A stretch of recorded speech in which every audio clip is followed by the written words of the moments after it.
Assalamualaikum warahmatullahi wabarakatuh. Halo, apa kabar Bapak Ibu, calon guru penggerak di seluruh Indonesia? Perkenalkan, saya Arientina, guru SD Negeri 2 Ujung Gunung Ilir Menggala. Berikut ini saya akan memaparkan hasil aksi nyata saya, modul 1.4, budaya positif. Berikut ini rancangan tindakan aksi nyata.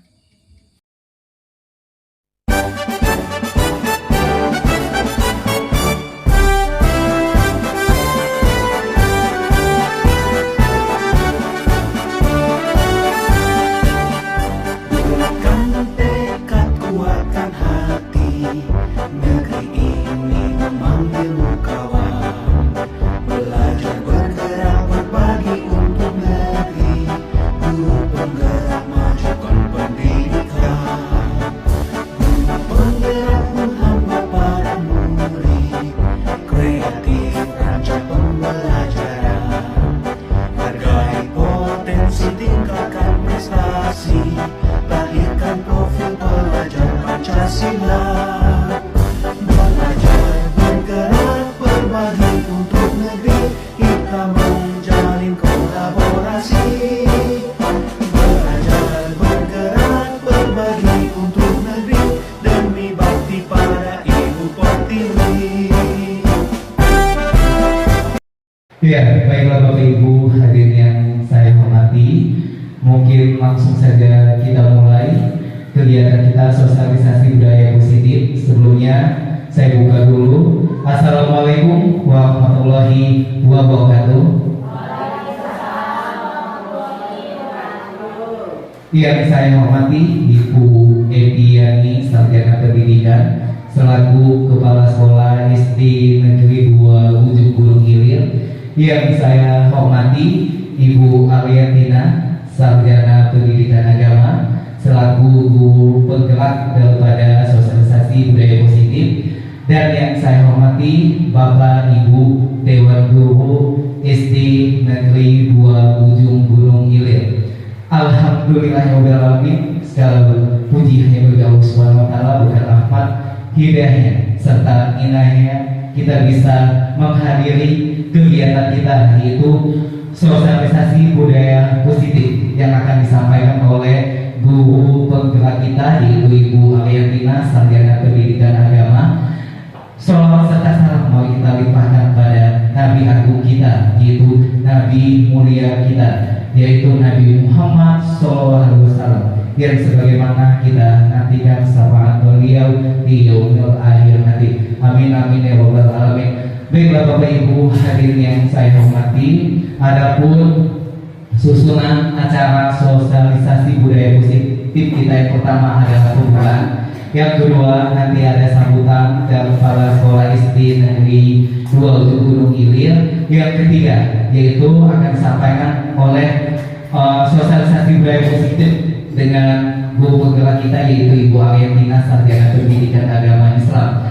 Baiklah Bapak Ibu yang saya hormati, mari kita buka acara kita yang pertama dengan membaca lafaz basmalah, Bismillahirrahmanirrahim. Dilanjutkan acara kita yang kedua, yaitu sambutan dari kepala sekolah pada Ibu Epiani Sarjana Pendidikan. Kami persilakan. Assalamualaikum warahmatullahi wabarakatuh. Puji syukur kehadiran Allah Subhanahu wa taala, karena berkat berkenan beliau jualah kita hari ini bisa berkumpul dalam acara sosialisasi budaya positif.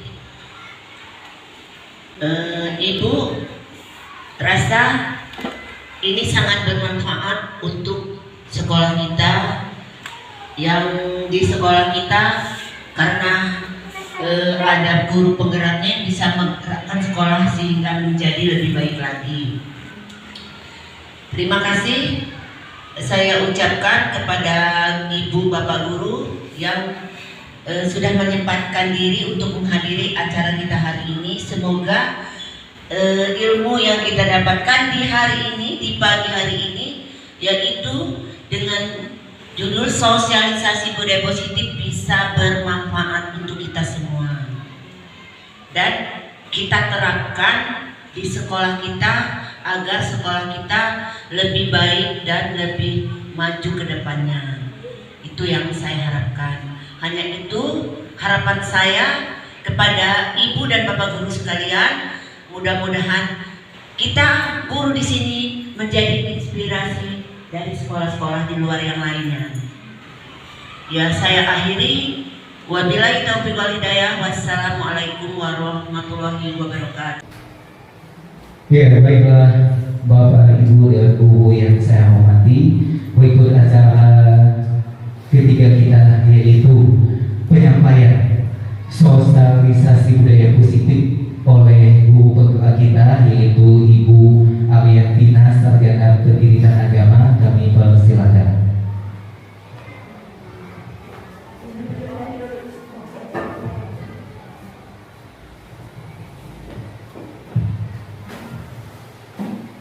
Terima kasih kepada moderator yang telah memberikan kesempatan kepada saya untuk berdiri di sini dalam menyampaikan sosialisasi budaya positif kepada kita semua. Sebelumnya Bapak Ibu, Assalamualaikum warahmatullahi wabarakatuh. Selamat siang Bapak Ibu, Tabikun. Yang terhormat Ibu Kepala Sekolah SD Negeri 2 UGI Menggala, Ibu Eviani SPD, Bapak Ibu Dewan Guru SD Negeri 2 UGI Menggala yang saya banggakan. Pertama-tama saya ucapkan terima kasih Bapak Ibu karena Bapak Ibu guru sudah berkenan hadir pada acara sosialisasi budaya positif, di mana sosialisasi ini Bapak Ibu merupakan salah satu upaya saya untuk mewujudkan aksi nyata saya setelah saya mempelajari materi pada pendidikan guru penggerak, khususnya pada modul 1.4 yaitu tentang budaya positif. Sebelumnya saya mohon maaf yang sebesar-besarnya kepada Bapak Ibu semua. Saya berdiri di sini bukan karena saya merasa saya diminta dari Bapak Ibu guru semuanya, tetapi saya berdiri di sini adalah hanya untuk membagikan pengalaman saya, membagikan pemahaman saya mengenai materi budaya positif yang saya dapatkan pada pendidikan guru penggerak.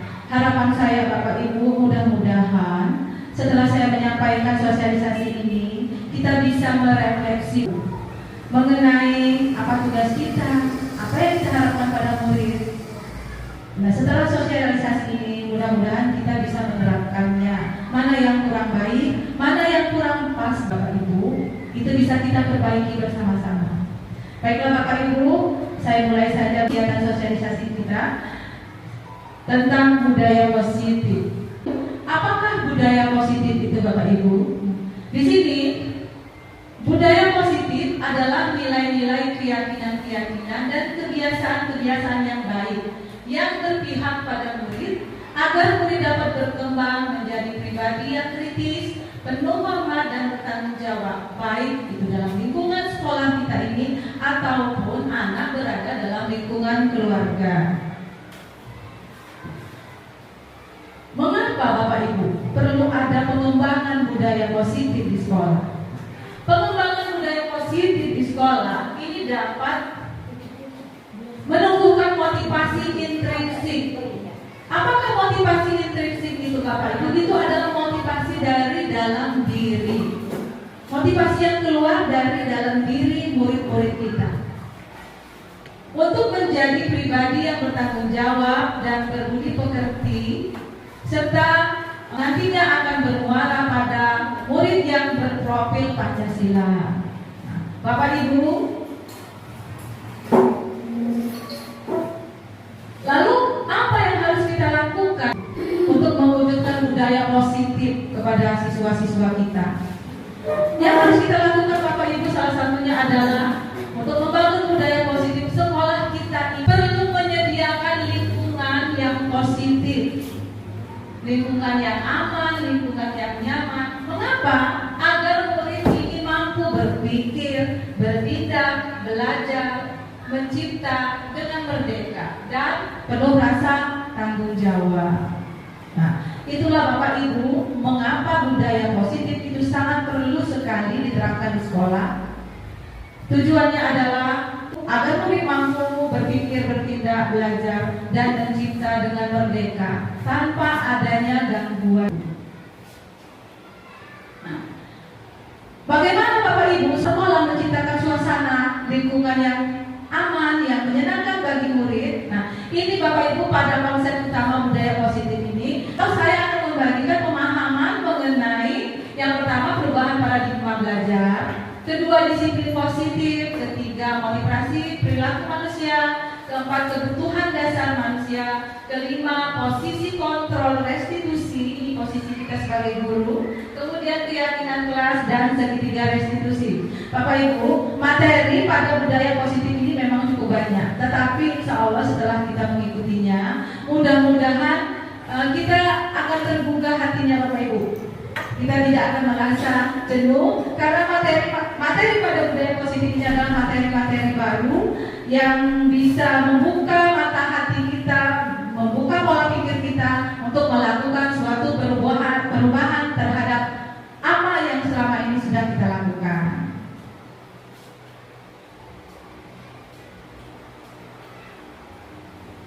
Yang pertama kita mulai yaitu perubahan paradigma belajar. Nah, Bapak Ibu guru, perubahan paradigma belajar ini adalah perubahan dari paradigma lama ke paradigma baru.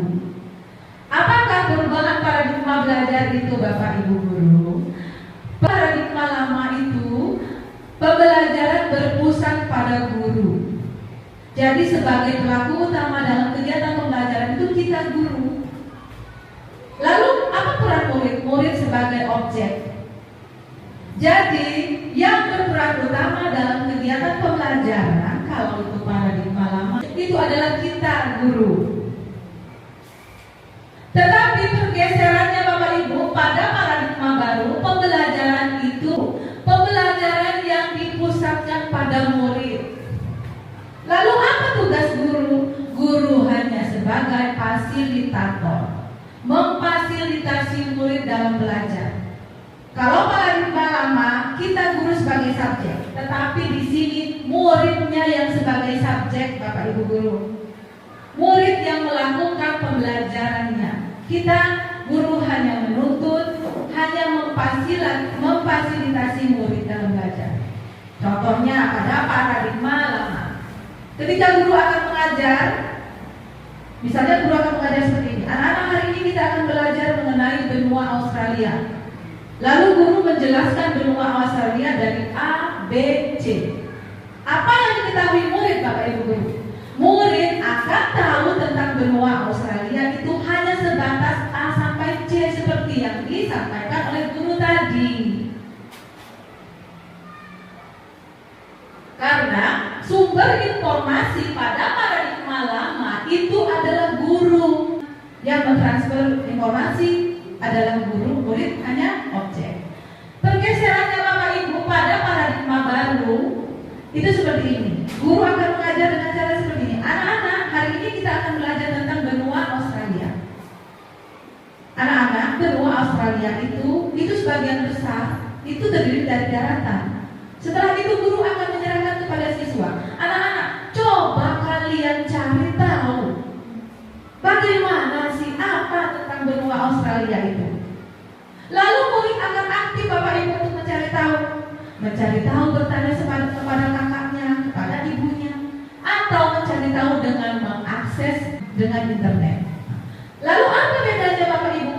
Pada paradigma lama, murid hanya tahu tentang benua Australia seperti yang dikatakan guru. Pada paradigma baru, murid bisa lebih banyak tahu tentang benua Australia. Mengapa?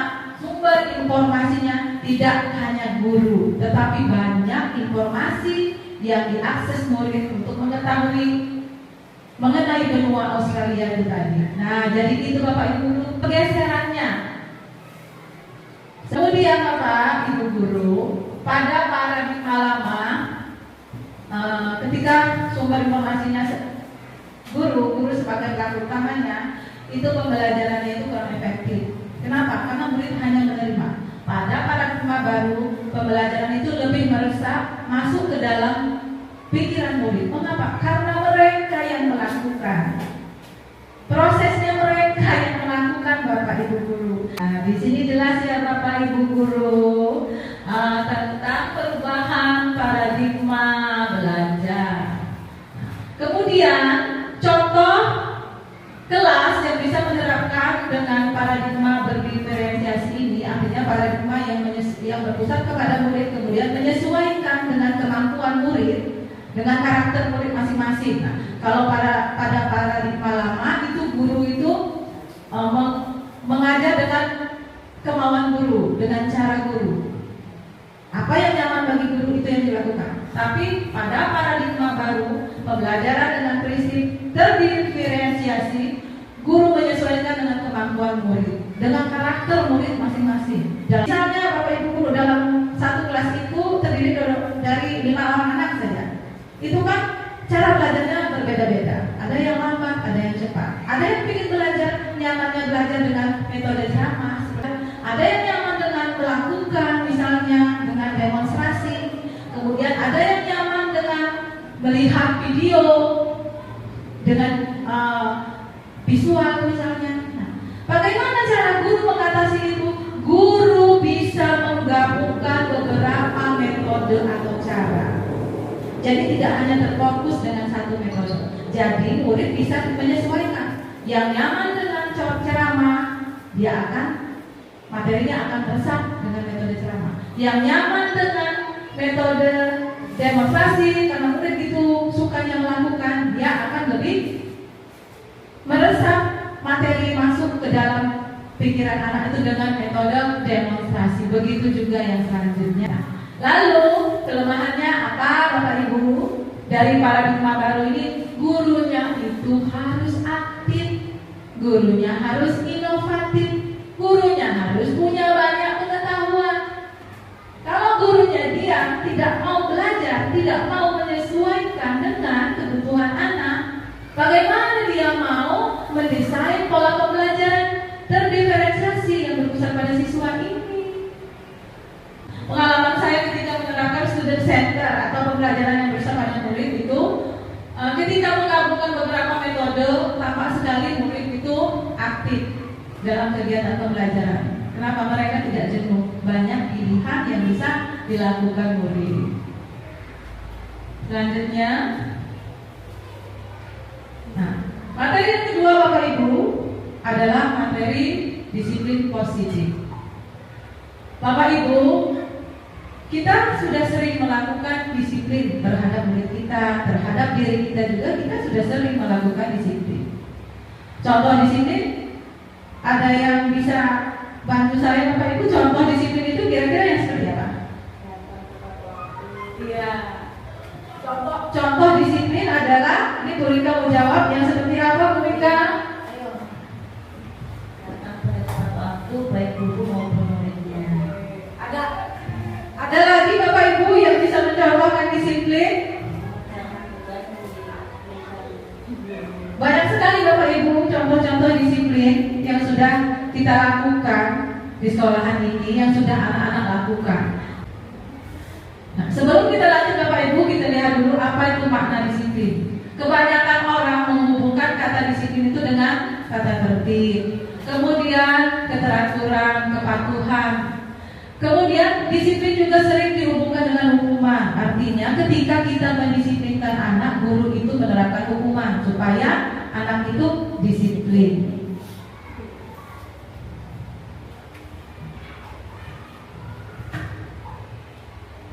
Ki Hajar Dewantara menyatakan bahwa untuk mencapai sebuah kemerdekaan dalam konteks pendidikan, untuk menciptakan murid yang merdeka, syarat utama yang harus ada adalah adanya disiplin yang kuat. Disiplin yang kuat itu yang seperti apa Bapak Ibu? Adalah disiplin yang muncul dari dalam diri anak itu sendiri. Jadi disiplin positif merupakan salah satu cara penerapan disiplin yang bertujuan untuk menumbuhkan kesadaran serta memberdayakan anak untuk melakukan sesuatu tanpa adanya faktor-faktor faktor dari luar, misalnya sogokan, ancaman, ataupun hukuman. Nah, Bapak Ibu, saya yakin di sekolahan ini kita sudah menerapkan disiplin. Anak-anak kita itu sudah disiplin. Contohnya, anak datang tepat waktu. Kemudian anak mengerjakan tugas dan mengumpulkan tugas tepat waktu. Benar sekali Bu Yulisa. Kemudian anak memakai atribut lengkap saat upacara. Disiplin anak-anak kita. Tetapi Bapak Ibu, mari kita analisis penyebab anak ini disiplin itu apa? Apakah karena dia takut dihukum oleh gurunya, atau karena dia mendapatkan sogokan atau pujian? Misalnya, anak mengerjakan PR. Ketika kita tanya, "Nak, kamu mengerjakan PR tepat waktu, kenapa?" Lalu anak menjawab, "Kalau saya nggak kumpul tepat waktu, Bu, nanti saya dihukum sama guru." Nah, disiplin Bapak Ibu guru itu udah disiplin. Tapi disiplin yang menyertai anak ini adalah adanya pengaruh dari luar karena takut dihukum. Kemudian anak mengerjakan tugas. Kita tanya, "Nak, kamu kenapa mengerjakan tugas?" "Supaya saya dapat nilai yang bagus, Bu." Nah, dia sudah disiplin, tetapi adanya pengaruh dari luar. Yang kita harapkan Bapak Ibu dalam disiplin positif ini adalah disiplin. Bagaimana cara kita memunculkan disiplin dari dalam diri anak itu. Jadi contohnya Bapak Ibu, anak itu mengerjakan tugas. Ketika ditanya, "Nak, kenapa kamu mengerjakan tugas?" Jawaban anak, "Ini memang tugas saya, Bu. Dengan mengerjakan tugas saya jadi tahu, saya jadi pintar. Ini manfaatnya ada pada saya." Nah Bapak Ibu, budaya positif itu adalah erat kaitannya dengan penerapan disiplin yang bersifat intrinsik. Bapak Ibu, untuk memunculkan disiplin yang seperti itu, kita menyadari bahwa itu bukan hal yang mudah. Itu sulit, butuh proses yang panjang. Tetapi kita tidak bisa pesimis. Untuk melakukan suatu perubahan, kita harus melakukannya secara perlahan-lahan, konsisten, dan kita harus fokus pada tujuan tersebut. Baik Bapak Ibu, sampai sini ada yang ingin bertanya Bapak Ibu tentang disiplin? Nah, saya lanjut ya. Seseorang yang memiliki disiplin diri berarti mereka bisa bertanggung jawab terhadap apa yang dilakukannya, karena mereka mendasarkan tindakan mereka pada nilai-nilai kebajikan universal. Lalu nilai-nilai kebajikan universal itu yang seperti apa? Nilai-nilai yang kita harapkan ada pada profil pelajar Pancasila.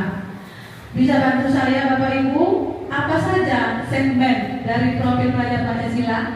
Ada berapa? Ada 6? Apa itu? Ada 6. Bu Yulisa bisa bantu saya Bu? Yang pertama,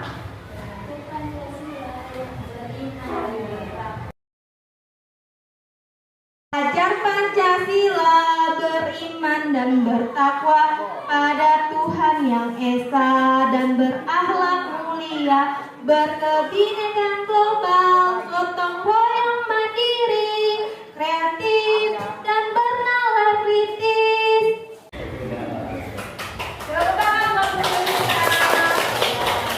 Bapak Ibu, kita intip ya profil pelajar Pancasila itu. Bisa next sedikit.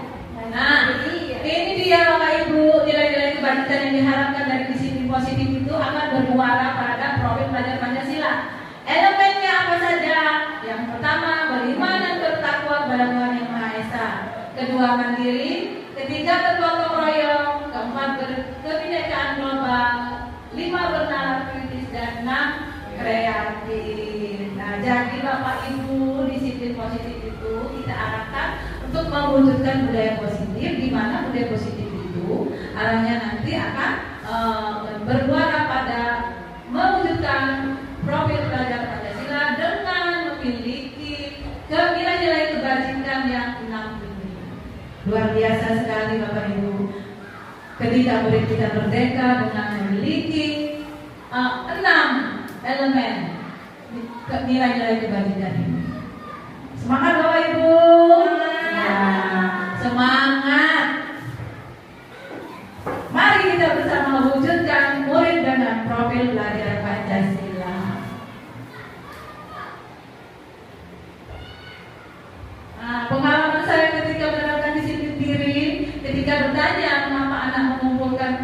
juga tepat waktu, rata-rata mereka masih menjawab karena takut kemarin guru.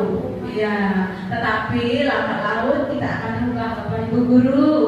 Jawaban anak tidak akan seperti ini lagi, tetapi dia akan menyadari bahwa mengerjakan tugas memang kewajibannya. Ya. Begitu juga dengan ibu gurunya, datang tepat waktu memang kewajibannya. Bukan karena ingin dipuji kepala sekolah atau karena ingin takut ditegur oleh kepala sekolah. Nah, next. Yang ketiga adalah motivasi perilaku manusia. Nah, Bapak Ibu, dalam berperilaku, murid-murid kita itu sesungguhnya memiliki motivasi. Bukan hanya murid, tetapi kita guru juga memiliki motivasi. Apa itu motivasi? Motivasi adalah dorongan yang timbul pada diri seseorang secara sadar atau tidak sadar untuk melakukan suatu tindakan dengan tujuan tertentu. Apa saja motivasi murid dalam berperilaku Bapak Ibu? Itu akan kita analisis bersama Bapak Ibu. Yang pertama, untuk menghindari ketidaknyamanan atau hukuman. Ini sifatnya eksternal. Kemudian motivasi yang kedua adalah untuk mendapatkan imbalan atau penghargaan dari orang lain, dari gurunya misalnya. Ini juga motivasi dari luar, sifatnya eksternal. Kemudian yang ketiga, untuk menjadi orang yang mereka inginkan, menghargai diri sendiri dengan nilai-nilai yang mereka percaya. Nah, Bapak Ibu, inilah yang kita harapkan terjadi pada murid kita. Lagi-lagi, motivasi mereka dalam berperilaku yang ingin kita munculkan adalah motivasi yang sifatnya dari dalam. Seperti contoh di sini tadi, anak datang tepat waktu ketika ditanya, mengapa? Takut dihukum. Kemudian itu berarti motivasinya datang tepat waktu karena menghindari hukuman. Kemudian datang tepat waktu supaya mau dipuji sama gurunya. Ini motivasi dari guru. Datang tepat waktu kenapa nak? Dengan datang tepat waktu saya bisa belajar dengan baik Bu. Saya bisa belajar sampai tidak tergesa-gesa. Dan dengan tepat waktu saya bisa mempersiapkan diri saya untuk belajar dengan baik. Nah, Bapak Ibu, mari bersama-sama kita wujudkan motivasi intrinsik. Lagi-lagi Bapak Ibu, ini bukan hal yang mudah. Tak semudah membalikkan telapak tangan. Tetapi, apakah guru harus diam? Tidak jawabannya. Guru harus tetap berupaya mewujudkan murid-murid yang punya motivasi intrinsik. Ketika murid kita nanti tampak seperti ini, Bapak Ibu, betapa indahnya dunia pendidikan ini. Guru itu gak perlu ngejerit-jerit, guru gak perlu marah-marah, guru bisa selalu tersenyum dalam melakukan aktivitas pembelajaran. Ya Bapak Ibu, bagaimana Bapak Ibu, jenuh? Menarik atau gimana ini materinya Bapak Ibu? Ya, menarik ya Bapak Ibu ya. Ini adalah materi-materi baru. Nah, ini refleksi buat kita sebagai seorang guru saat Anda hadir mengajar di kelas tepat waktu. Motivasi apakah yang mendasari? Apakah karena takut dihukum kepala sekolah, tegur, atau ingin mendapat reward? Oh, keren tuh Bu Rika datangnya tiap pagi. Atau karena Bu Rika itu pengen datang sadar bahwa memang tugas dia sebagai guru untuk melakukan datang pagi. Ya, kasih aplaus untuk kita semangatin Bu Rika ya. Dan guru-guru yang lainnya juga. Mari kita refleksi diri kita, seperti apakah diri kita.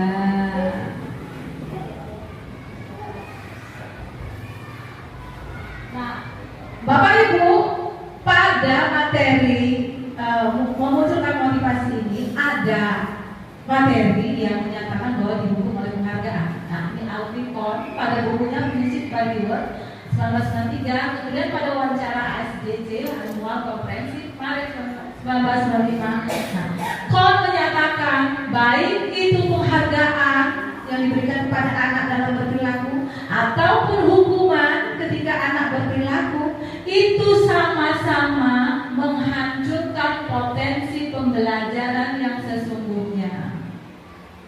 Jadi KON menyatakan secara ideal tindakan belajar itu sendiri adalah penghargaan yang sesungguhnya.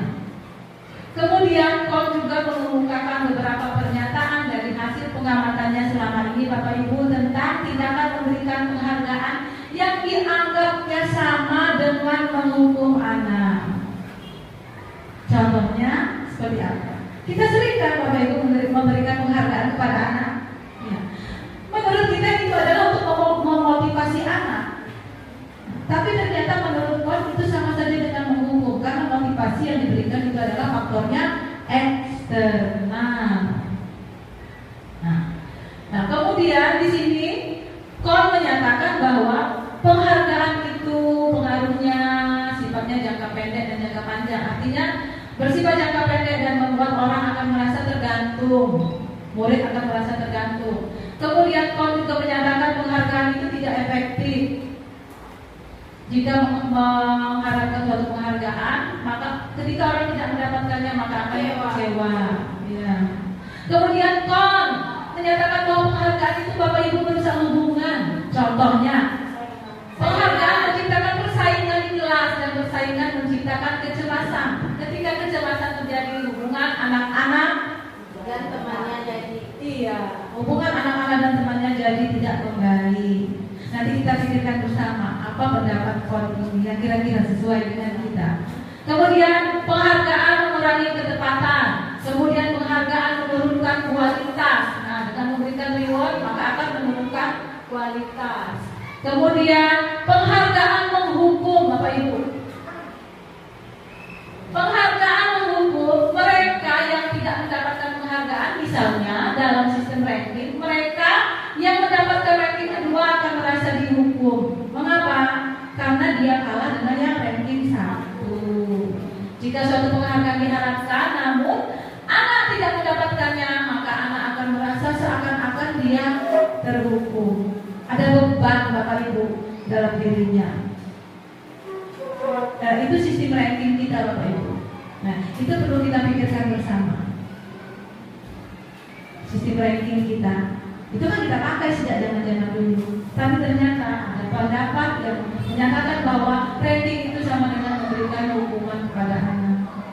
Nanti kita pikirkan kembali, kita musyawarahkan kembali mengenai penghargaan yang sifatnya menghukum ini Bapak Ibu.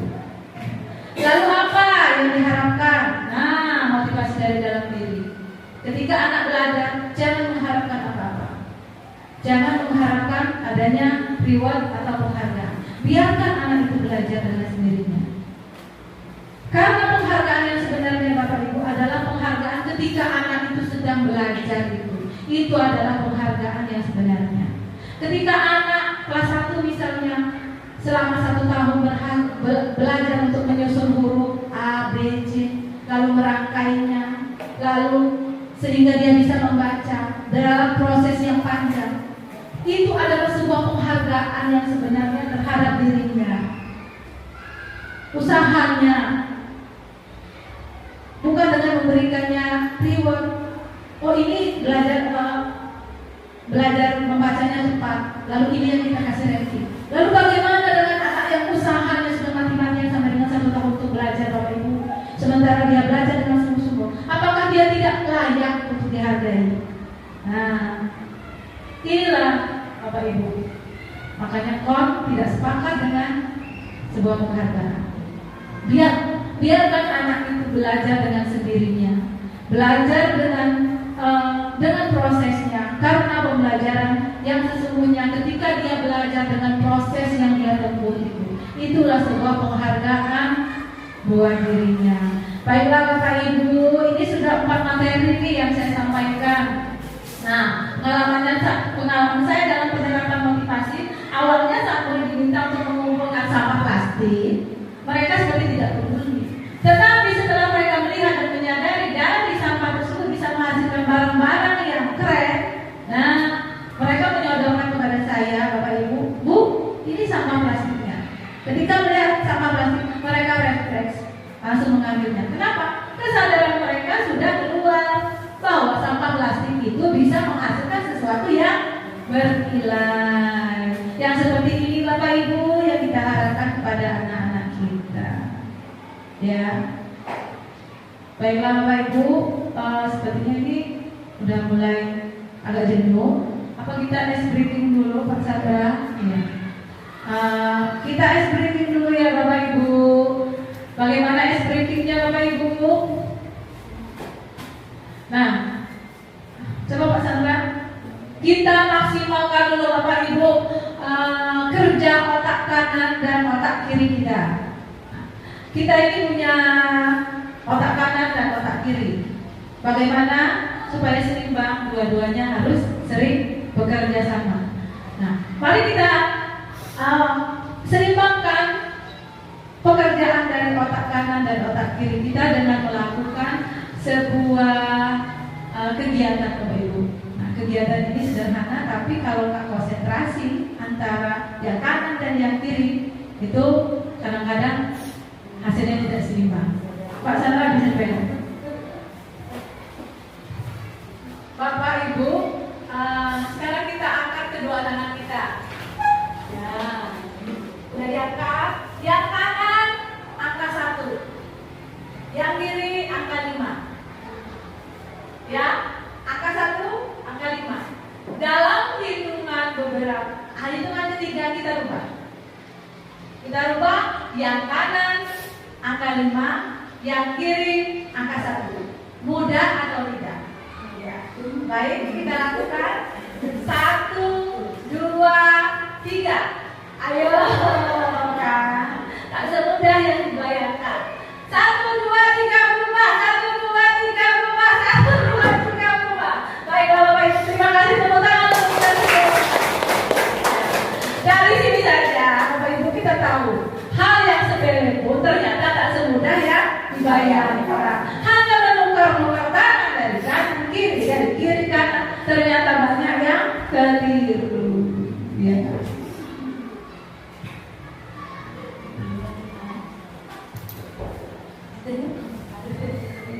Gimana? Boleh coba lagi kanan kiri. Iya, aku ya Bu ya. Ternyata hanya begitu saja kita sudah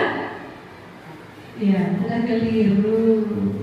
Jadi apa yang nampak di mata kita Bapak Ibu dari pembelajaran ini, yang kanan kiri ini jangan terlalu percaya Bapak Ibu ketika kita melihat sesuatu yang gampang ketika kita belum mencobanya.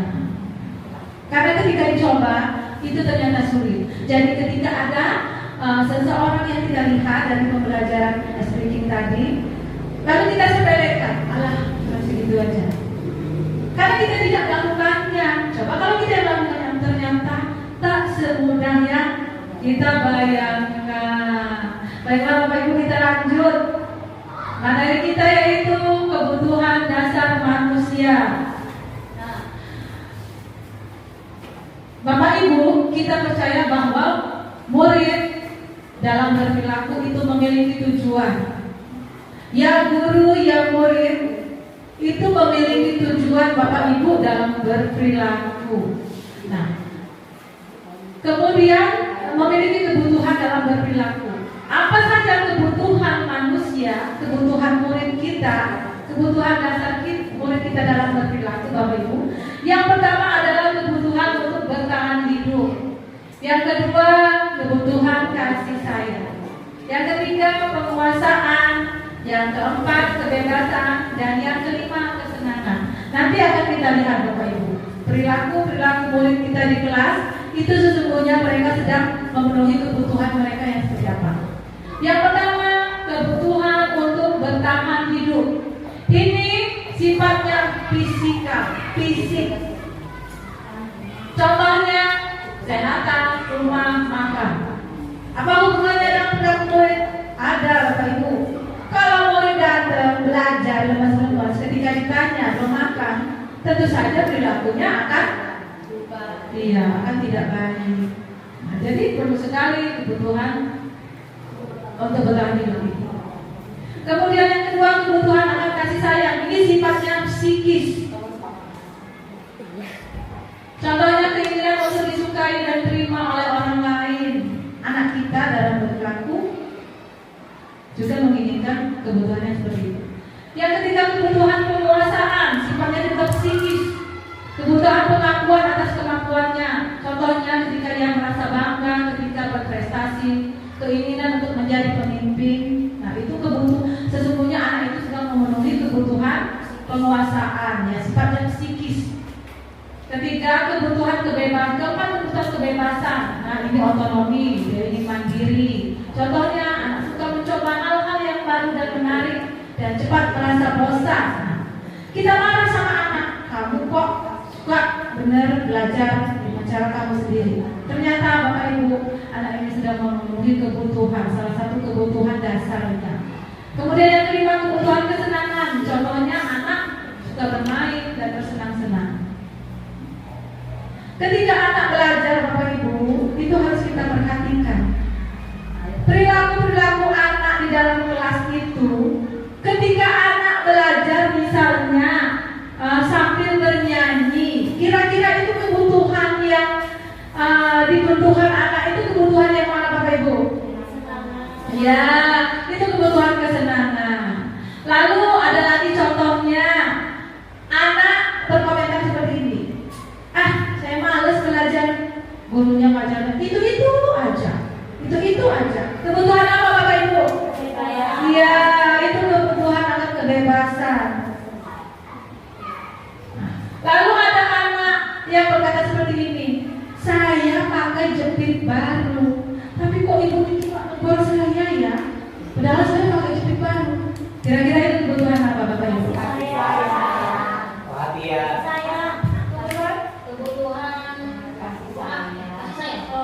Benar sekali, itu kebutuhan kasih sayang Bapak Ibu ya. Nah, ada contoh lagi, anak usia dini seperti murid kita mengendarai sepeda motor, lalu dimarah oleh gurunya. Kamu kok masih kecil sudah mengendarai sepeda motor? Lalu anak menjawab, Bu, naik sepeda motor itu ternyata seru. Nah, itu contoh dari kebutuhan apa? Iya, itu kesenangan Bapak Ibu. Berarti perilaku murid kita di dalam kelas itu, Bapak Ibu, bisa kita analisis. Ketika dia malas atau bosan, kita carikan solusinya, Bapak Ibu.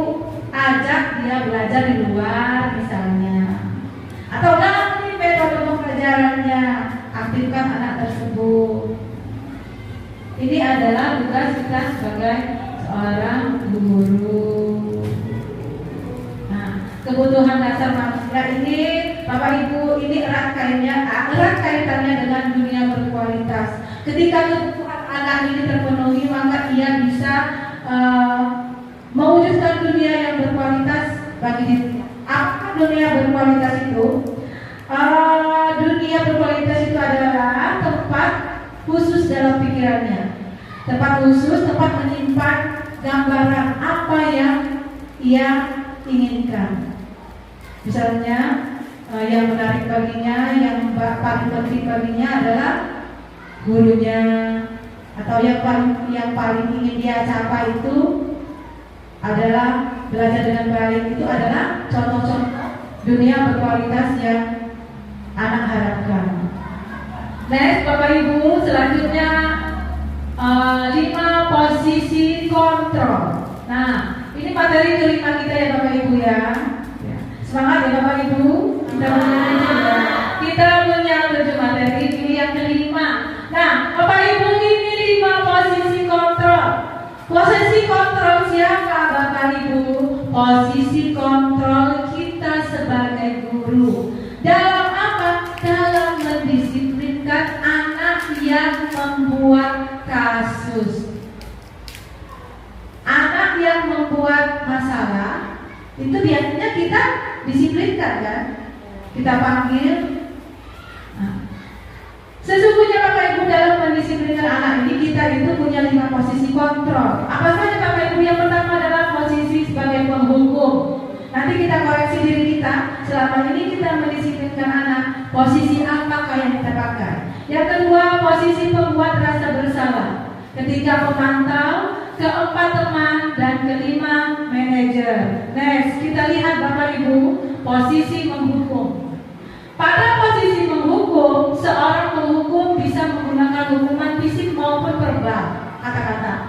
Orang-orang yang menjalankan posisi penghukum senantiasa mengatakan bahwa sekolah ini memerlukan sistem atau alat yang bisa menekan murid lebih dalam lagi. Guru-guru dengan posisi penghukum biasanya akan berkata seperti ini, patuhi aturan saya, atau awas, lalu kamu selalu saja salah, atau selalu, pasti selalu kamu yang terakhir ngumpulin tugas. Nah, kata-kata seperti itu Bapak Ibu, apakah sering kita keluarkan kepada murid? Iya. Sesungguhnya kita sedang memposisikan diri kita sebagai posisi penghukum. Guru seperti ini senantiasa percaya hanya ada satu cara agar pembelajaran bisa berhasil, yaitu cara dia menghukum. Dengan nada suara tinggi, kemudian mata melotot, menghardik. Efeknya apa kepada murid Bapak Ibu? Murid akan mendendam dan bersifat agresif. Salah-salah motor Bapak Ibu terparkir akan dicoret-coretnya pakai paku, dipecahin bannya. Nah, itu karena murid merasa dia dendam. Jadi nanti kita koreksi Bapak Ibu posisi kita masing-masing. Yang kedua, posisi membuat merasa bersalah. Pada posisi ini, guru akan bersuara lembut, gak menghardik, lalu membuat anak merasa tidak nyaman, bersalah dan rendah diri. Kata-kata yang dikeluarkan misalnya, ibu sangat kecewa sekali dengan kamu nak. Berapa kali harus ibu beritahu ke kamu ya? Gimana coba kalau orang tua kamu tahu kamu berbuat seperti ini? Kata-kata pemantau ini lembut tapi menusuk hati. Ini arahnya psikis anak yang terserang Bapak Ibu. Pada posisi ini murid akan merasa bersalah karena telah mengecewakan orang-orang di sekitarnya.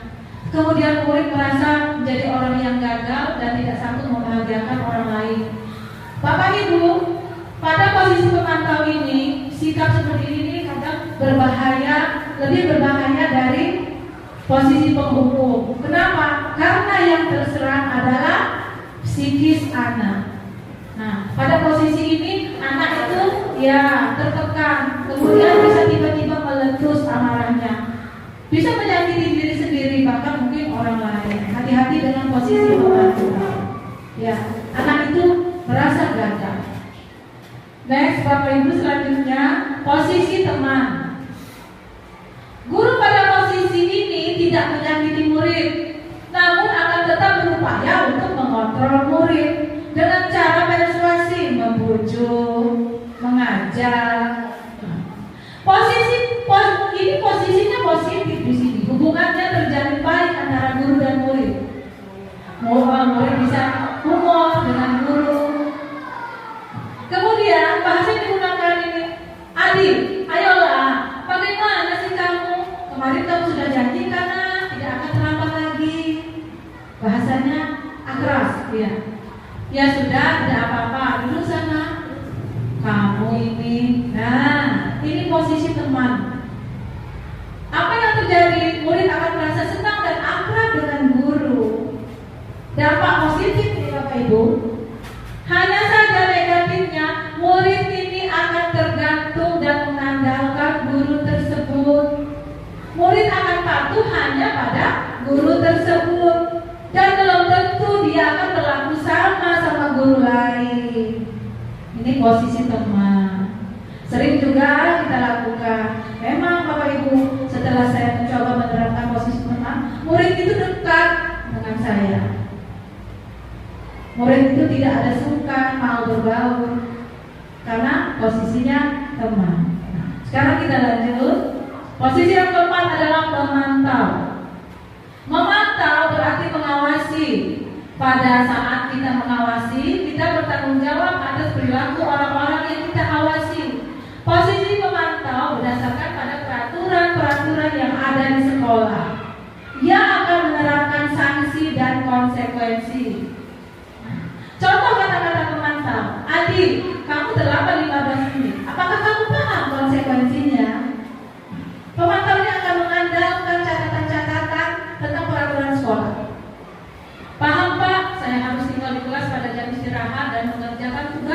ketinggalan saya. Lalu pada jam istirahat, adik akan tinggal di kelas untuk memenuhi konsekuensi tadi. Hasilnya murid memahami konsekuensi yang harus dijalankan. Guru tidak marah, guru tidak emosi berlebihan. Tetapi guru harus tetap mengontrol murid. Guru harus menemani murid ketika murid diam di kelas tadi. Murid tidak akan bisa dibiarkan diam sendiri di kelas. Mengapa? Bisa-bisa muridnya pergi. Lagi-lagi guru harus mengontrol murid. Belum bisa murid dibiarkan sendiri. Ini posisi pemantau. Nah, selanjutnya Bapak Ibu, posisi yang kelima adalah posisi manajer.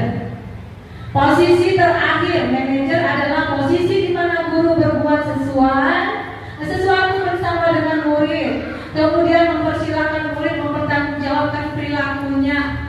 Kemudian seorang manajer memiliki keterampilan di posisi teman maupun pemantau. Kadang-kadang posisi manajer ini bisa balik ke posisi teman ataupun posisi pemantau. Dengan demikian bisa jadi waktu tertentu kembali pada kedua posisi tersebut bila diperlukan.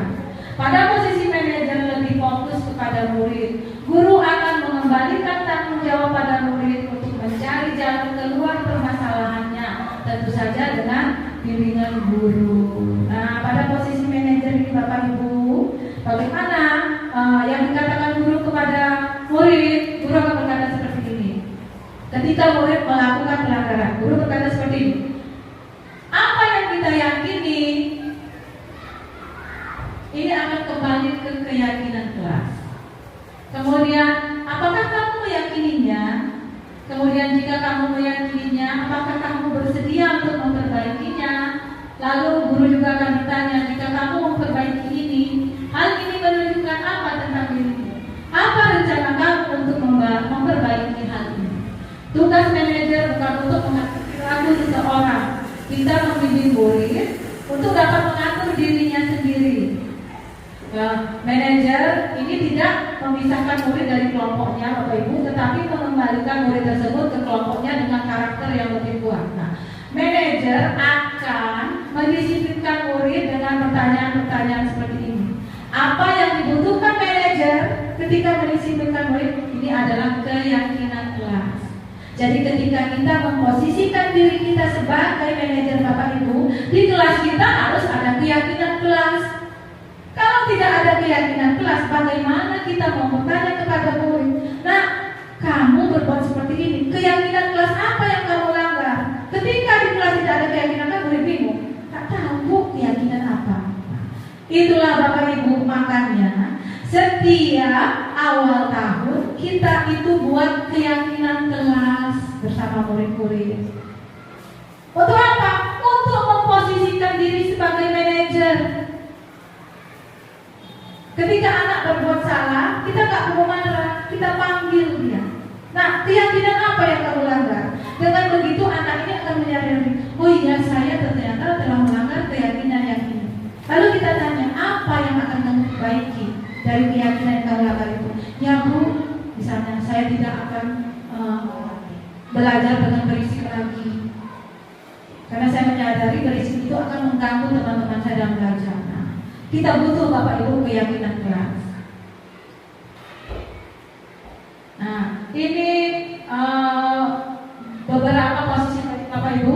Yang pertama tadi adalah menghukum, pembuat merasa bersalah. Ini adalah posisi kontrol yang sifatnya negatif.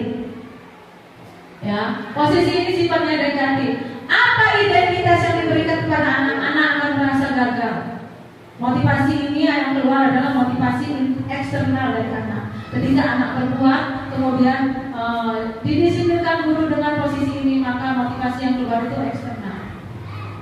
Kemudian perilaku yang ketiga teman, dan yang keempat pemantau. Ini perilaku kontrol guru yang positif Bapak Ibu. Identitas yang diberikan kepada anak ini adalah identitas yang berhasil atau sukses. Nah, ini motivasi yang keluar juga Bapak Ibu. Ini motivasi eksternal. Lalu yang terakhir adalah posisi kontrol sebagai manajer tadi Bapak Ibu. Ini identitas yang diberikan adalah identitas sukses juga, sama seperti teman dan teman dan pemantau motivasi yang dikeluarkan anak itu masih bersifat eksternal. Pada manajer itu motivasi yang keluar dari dalam diri. Lagi-lagi Bapak Ibu, untuk mewujudkan budaya positif di sekolah ini, motivasi atau posisi yang harus dikeluarkan itu adalah posisi yang memunculkan motivasi dari dalam Bapak Ibu, dari dalam diri anak. Lanjut, pengalaman ketika mencoba melakukan posisi manajer, tercipta kedekatan dengan murid. Murid tampak bersikap positif walaupun pernah berbuat salah, optimis untuk melakukan perbaikan. Nah, materi selanjutnya Bapak Ibu, seperti yang saya katakan tadi, ketika kita mau memposisikan diri kita sebagai manajer, maka yang kita butuhkan adalah keyakinan kelas. Nanti kita buat bersama-sama, harus punya keyakinan kelas Bapak Ibu. Keyakinan yaitu nilai-nilai kebajikan universal yang disepakati secara tersirat dan tersurat, lepas dari latar belakang suku, negara, bahasa, maupun agama. Keyakinan kelas merupakan kesepakatan kelas yang diyakini bersama-sama. Pada kurikulum merdeka, kesepakatan ini sebenarnya bukan pada kurikulum merdeka saja. Pada K13 juga memang butuh kesepakatan kelas. Dengan adanya keyakinan kelas, diharapkan dapat meningkatkan disiplin murid, yakni disiplin yang muncul dari dalam diri atau motivasi intrinsik, bukan paksaan dalam bentuk aturan atau sanksi. Dengan dapat mewujudkan tujuan pendidikan yang ujung-ujungnya bermuara berorientasi pada profil pelajar Pancasila. Keyakinan kelas adalah salah satu disiplin positif yang bisa kita terapkan dalam membangun budaya positif di sekolah. Bapak Ibu, bagaimanakah? Ini ada contoh Bapak Ibu, pertanyaan pemantik. Mengapa kita memiliki peraturan tentang penggunaan helm saat mengendarai motor? Kira-kira kalau kita pakai helm itu mengapa Bapak Ibu? Apa yang kita inginkan? Apa yang kita yakini? Ya, karena kita ingin selamat. Kemudian, mengapa kita memiliki peraturan tentang penggunaan masker dan mencuci tangan setiap saat? Ya, untuk menjaga kesehatan. Nah, nilai-nilai untuk menjaga keselamatan dan kesehatan inilah Bapak Ibu, ini yang dinamakan keyakinan. Jadi kita akan mewujudkan murid yang memiliki nilai-nilai keyakinan.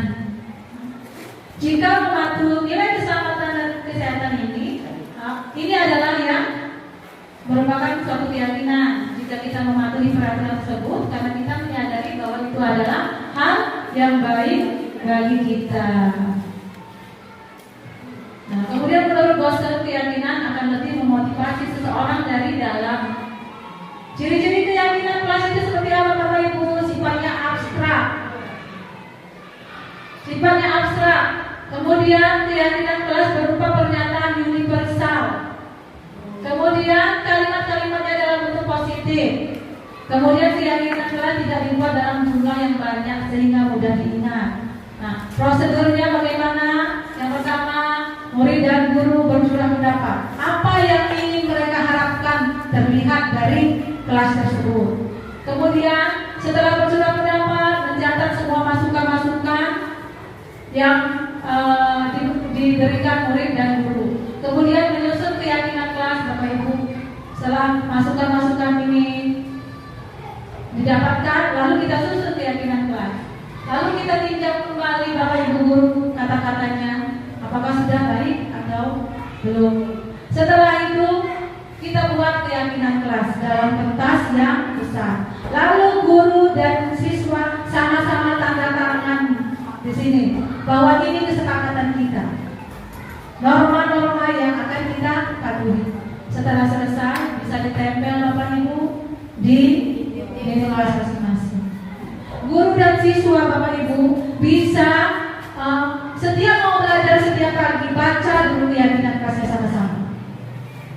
Dengan begitu jadi murid diingatkan kembali, oh berarti saya di kelas harus seperti ini. Saya di kelas harus seperti ini. Nah, ini contoh keyakinan kelas 6C Bapak Ibu. Kemarin saya sedang membuat keyakinan kelas bersama-sama dengan kelas 6C. Kami bersurah pendapat, lalu muncullah beberapa keyakinan kelas. Ini ada 5 keyakinan kelas. Setelah dikelompokkan Bapak Ibu, Ini yang pertama, bekerja sama menjaga kebersihan kelas. Yang kedua, saling peduli, saling menghargai satu sama lain. Ketiga, menjaga dan meletakkan barang-barang di kelas sesuai dengan tempatnya. Ini anak-anak yang ngomong Bapak Ibu. Mereka yang berpikir. Sehingga kita simpulkan dengan sebuah keyakinan. Kemudian mau mengerjakan tugas tepat waktu. Mereka yang berkata, kami akan mengumpulkan tugas tepat waktu. Kita catat. Ini adalah keyakinan yang kalian buat. Kemudian datang tepat waktu dan aktif di kelas. Ini juga pendapat mereka. Mereka yang berpikir seperti itu, kita mendokumentasikannya. Ya. Baiklah Bapak Ibu, untuk keyakinan kelas ada yang ingin bertanya mungkin Bapak Ibu tentang keyakinan kelas, prosedurnya seperti apa? Ya, baiklah Bapak Ibu, jika tidak ada kita lanjut ya Ibu. Next, segitiga restitusi. Nah Bapak Ibu, segitiga restitusi. Segitiga restitusi ini Bapak Ibu, ini adalah suatu upaya yang dibutuhkan oleh seorang guru yang memposisikan dirinya sebagai manajer. Apa itu restitusi? Restitusi adalah proses menciptakan kondisi bagi murid untuk memperbaiki kesalahan mereka, sehingga mereka bisa kembali pada kelompok mereka dengan karakter yang lebih kuat. Menurut Gosser 2004. Restitusi juga merupakan kolaborasi antara guru dan siswa untuk mencari solusi bagi masalah mereka dan membantu murid berpikir tentang orang seperti apa yang mereka inginkan dan bagaimana mereka harus memperlakukan orang lain juga. Nah ini restitusi ini Bapak Ibu, ini dibutuhkan seorang manajer, seorang guru yang berposisi sebagai manajer untuk mendisiplinkan murid yang melakukan pelanggaran. Bagaimana? Nah, ini ada 3 tahapan Bapak Ibu. Ada murid yang melakukan pelanggaran, lalu kita panggil. Kita terapkan segitiga restitusi padanya ketika kita untuk mendisiplinkannya. Apa yang kita lakukan? Yang pertama Bapak Ibu, kita stabilkan dulu identitas mereka. Apa yang kita katakan? Kita akan berkata seperti apa kepada murid? Kamu bukan satu-satunya yang pernah melakukan ini, nah. Setiap orang pasti pernah melakukan kesalahan. Ibu juga dulu pernah melakukan kesalahan. Nah, itu menstabilkan identitas. Itu tahap pertama. Kemudian yang kedua, memvalidasi tindakan yang salah. Nah, guru akan berkata, kamu tentu punya alasan karena mengapa melakukan itu. Kemudian, adakah cara yang lebih efektif untuk mendapatkan yang kamu butuhkan itu? Seandainya murid itu melakukan sebuah pelanggaran, divalidasi tindakannya yang salah. Kemudian, setelah kedua tahap ini kita lakukan Bapak Ibu, kita bisa mengarahkan murid, membangun motivasi dari dalamnya dengan menanyakan keyakinan.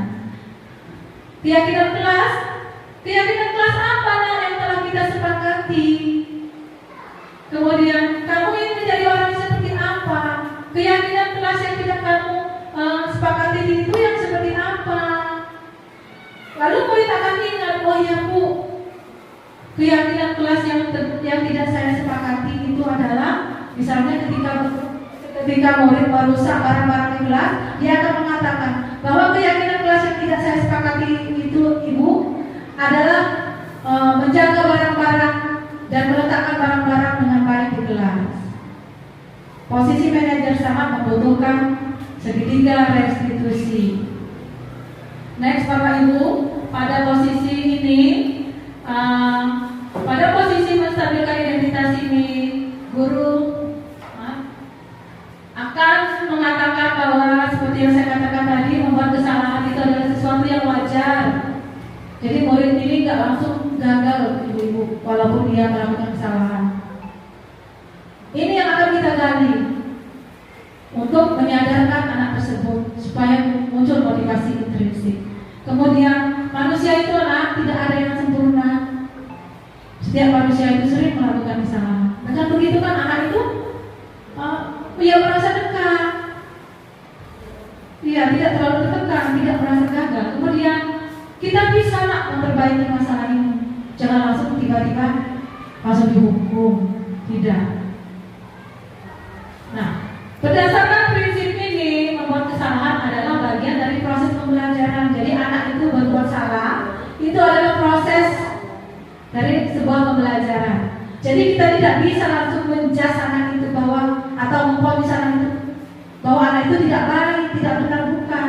Karena pada posisi ini, ketika anak berbuat salah itu adalah sebuah proses, Bapak Ibu, proses anak itu dalam belajar. Kemudian berperan menggeser identitas murid dari identitas gagal ke identitas sukses. Kemudian jangan mengkritik murid yang sedang mengalami identitas gagal karena ini berbahaya. Next, selanjutnya pada posisi validasi seperti yang tadi, ajukan pertanyaan seperti ini. Kamu bisa saja bertindak lebih gegabah dari ini, tetapi kamu tidak melakukannya karena berarti kamu bagus. Lagi-lagi anak akan merasa walaupun dia bersalah, tapi guru ini berpihak kepadanya.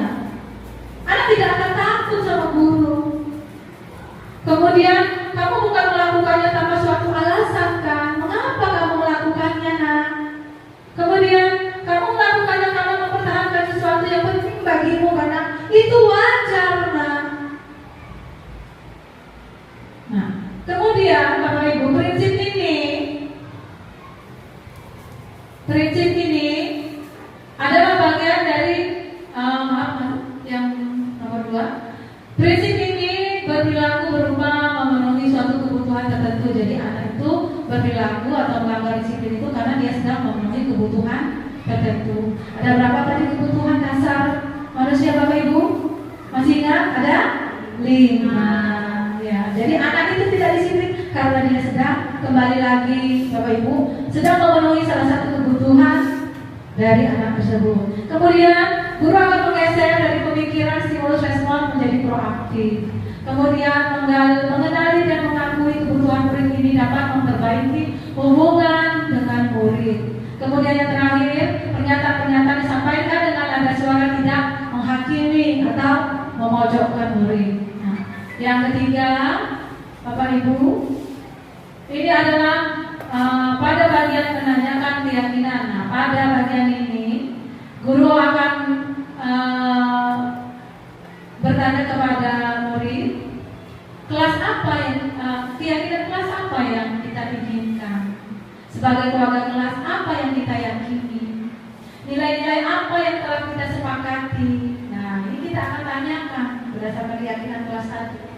Kemudian seperti apa gambaran sebuah kelas yang ideal bagi kamu ketika dia melakukan pelanggaran. Kemudian kamu ingin menjadi orang yang seperti apa, nah? Teori Montell menyatakan bahwa pada dasarnya kita termotivasi secara intrinsik. Murid itu akan termotivasi secara intrinsik. Kemudian saat berperilaku, setelah divalidasi dari identitas sukses telah stabil, maka murid telah siap untuk mengaitkan keyakinannya dengan tindakan-tindakannya yang salah. Nah, dari sinilah Bapak Ibu, kita bisa memunculkan motivasi-motivasi intrinsik, motivasi-motivasi dari dalam pada anak. Ketika anak melakukan sebuah pelanggaran, mari kita coba terapkan restitusi. Lagi-lagi Bapak Ibu, menumbuhkan motivasi intrinsik dari dalam ini tidak mudah, tetapi kita harus selalu optimis untuk melakukannya. Mengapa Bapak Ibu paradigma ini harus kita rubah?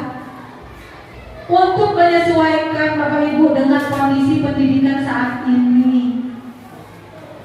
Kondisi pendidikan saat ini, anak-anak itu harus didekati. Kita guru harus berpihak kepada murid, jangan semena-mena dalam belajar. Dalam menerapkan pembelajaran itu tidak bisa semena-mena Bapak Ibu. Banyak hal-hal yang harus kita perhatikan. Baiklah Bapak Ibu, dari sosialisasi ini yang telah saya sampaikan tadi Bapak Ibu, mengenai 7 segmen tadi, yang pertama adalah perubahan paradigma, kemudian yang kedua disiplin positif, yang ketiga motivasi perilaku manusia, kemudian yang keempat 5 kebutuhan dasar, kelima posisi kontrol guru, 6 keyakinan kelas, dan 7 yang terakhir segitiga restitusi. Nah, Bapak Ibu, dari sosialisasi ini, marilah Bapak Ibu bersama-sama Bapak Ibu kita belajar, kita mencoba mewujudkan budaya positif di sekolah kita ini dengan melakukan 7 segmen tadi yang sudah kita bahas bersama-sama untuk mewujudkan murid yang merdeka dalam belajar Bapak Ibu, menumbuhkan motivasi intrinsik dari dalam diri. Mari bersama-sama kita terapkan 7 segmen yang dari budaya positif tersebut. Insya Allah Bapak Ibu, ketika kita optimis melakukannya, walaupun itu sulit, tapi perlahan-lahan bisa kita lakukan. Bagaimana cara melakukannya? Mulailah dengan hal-hal yang sederhana. Kemudian konsisten. Ketika itu tidak berhasil sekali, Bapak Ibu jangan putus asa. Lakukan lagi, lakukan lagi. Kemudian kita fokus Bapak Ibu dalam mewujudkan budaya positif. Fokus pada tujuannya. Jangan berubah pikiran. Susah sekali. Sudahlah. Jika itu terus dan itu terus yang kita lakukan, kapan budaya positif itu akan terwujud? Bagaimana kita mau mewujudkan murid yang berprofil Pancasila tadi, yang punya nilai gotong royong sendiri, pendapat kritis sendiri, murid yang mandiri, jika gurunya bosan untuk menerapkan langkah-langkah budaya positif. Baiklah Bapak Ibu, demikian materi budaya positif yang bisa saya sampaikan dan saya bagikan kepada Bapak Ibu guru pada hari ini. Mudah-mudahan apa yang saya sampaikan bisa bermanfaat bagi kita semua, dan sekali lagi saya mengajak marilah perlahan-lahan kita terapkan pada sekolah kita, pada murid kita yang sangat sayangi di sekolah ini. Baiklah Bapak Ibu, terima kasih atas kehadirannya, atas partisipasinya dalam mengikuti sosialisasi ini. Mudah-mudahan apa yang kita lakukan bersama pada hari ini bisa membawa perubahan yang baik pada sekolah kita. Amin, amin, ya Rabbal Alamin. Terima kasih Bapak Ibu atas segala perhatiannya. Saya akhiri. Wassalamualaikum warahmatullahi wabarakatuh. Kita harus Bapak Ibu kita semua. Ibu yang saya hormati, berikut telah dijelaskan oleh Ibu Ari gimana sosialisasi budaya positif. Ya, semoga apa yang kita dengarkan, apa yang kita pelajari yang disampaikan oleh Ibu Ariantina, sarjana pendidikan agama, bisa kita terapkan di kelas kita masing-masing. Ya, amin amin ya Rabbal Alamin. Baiklah Bapak Ibu Dewan Guru yang saya hormati, akhirnya tadi penutupan dari Ibu Ariantina, terakhir juga kegiatan kita pada hari ini. Mari kita tutup acara kita di pagi menjelang siang ini dengan membaca lafaz hamdalah alhamdulillahirabbil alamin, dan saya akhiri wassalamualaikum warahmatullahi wabarakatuh.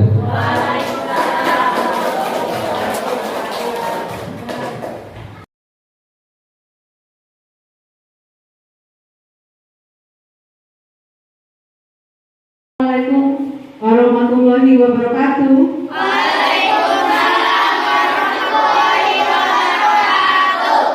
Selamat siang anak-anak. Siang Bu. Bagaimana kabar kalian hari ini? Alhamdulillah luar biasa, tetap semangat, Allahu Akbar. Anak-anak, sesuai dengan janji Ibu kemarin, hari ini kita akan membuat keyakinan kelas. Nah, sebelum kita buat keyakinan kelas, kita perhatikan dulu apa arti dari keyakinan kelas itu ya. Sekarang kalian perhatikan ke depan ya. Keyakinan kelas. Keyakinan kelas itu merupakan kesepakatan kelas yang kita yakini bersama-sama oleh guru-gurunya, kemudian oleh murid-muridnya yang akan kita yakini bersama dalam proses pembelajaran. Nah, menurut Gomson 1998, suatu keyakinan itu akan lebih memotivasi seseorang dari dalam atau motivasi secara intrinsik. Seseorang akan lebih tergerak dan bersemangat untuk menjalankan keyakinannya daripada hanya sekedar mengikuti serangkaian peraturan-peraturan tanpa makna. Nah, ciri-ciri keyakinan kelas itu seperti apa, Nak? Yang pertama itu lebih bersifat abstrak dari peraturan yang rinci dan konkret. Kemudian keyakinan kelas itu berupa pernyataan-pernyataan yang universal atau umum yang dibuat dalam bentuk kalimat-kalimat yang positif. Kemudian keyakinan kelas tidak dibuat dalam jumlah yang banyak, jadi keyakinan kelas itu sedikit aja. Gunanya apa? Untuk gampang diingat, ya.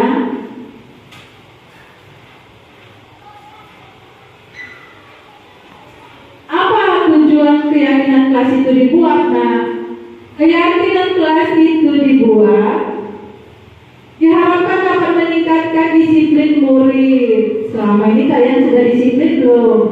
Sudah, ya, ada yang sudah, ada yang belum. Nah, keyakinan kelas ini kita buat supaya yang belum disiplin jadi disiplin. Kemudian yang sudah disiplin, disiplinnya itu lebih ditingkatkan lagi. Jadi keyakinan telah diharapkan dapat meningkatkan kedisiplinan murid, yakni disiplin diri yang muncul dari dalam diri atau intrinsik, bukan paksaan ataupun bentuk-bentuk sanksi, bukan, tapi ini keyakinan ini yang muncul dari atas kesadaran kita sendiri.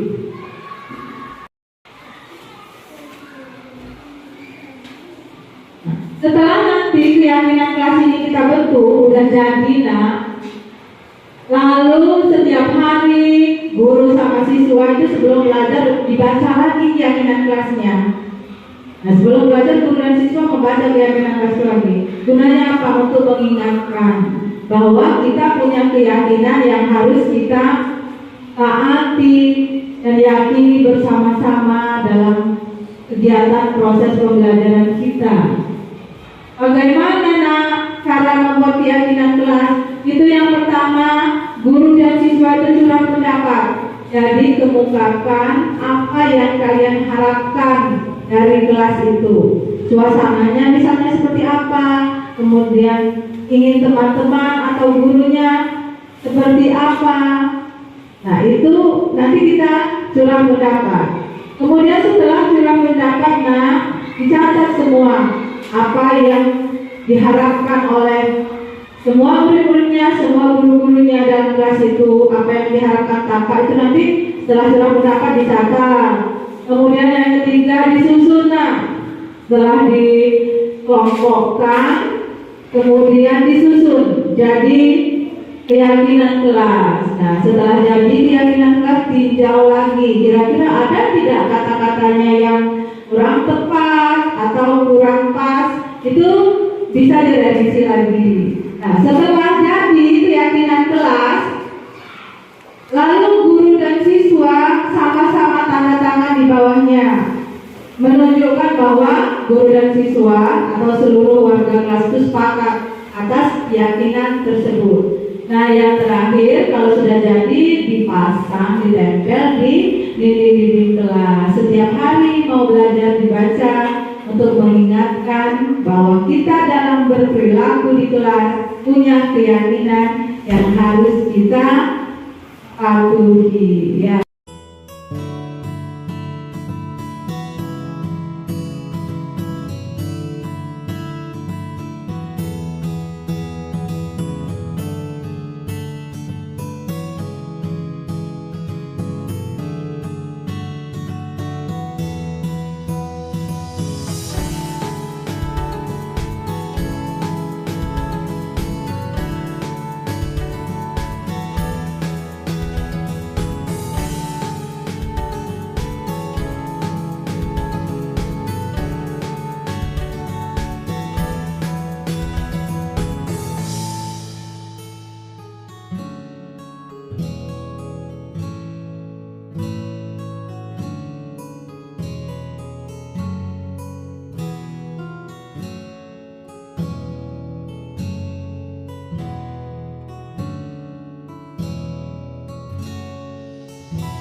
Assalamualaikum warahmatullahi wabarakatuh.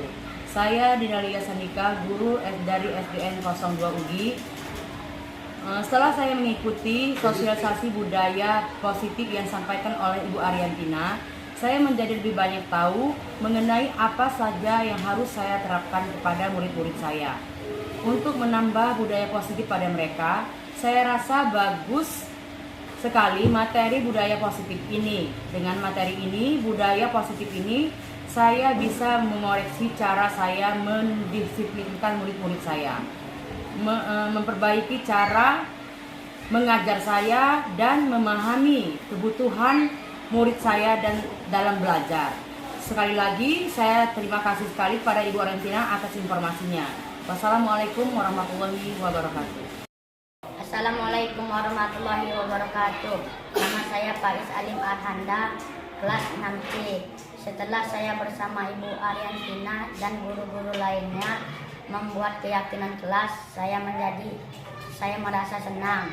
Kelas menjadi nyaman saat belajar dan saya bisa berperilaku menjadi lebih baik sesuai dengan keyakinan kelas yang kami sepakati. Wassalamualaikum warahmatullahi wabarakatuh. Assalamualaikum warahmatullahi wabarakatuh. Nama saya Reza Dwi Puspita dari kelas 6C. Setelah saya membuat keyakinan kelas bersama Ibu Ariantina dan guru-guru lainnya, saya menjadi nyaman belajar dan berperilaku menjadi lebih baik sesuai dengan keyakinan kelas yang kami sepakati bersama. Wassalamualaikum warahmatullahi wabarakatuh.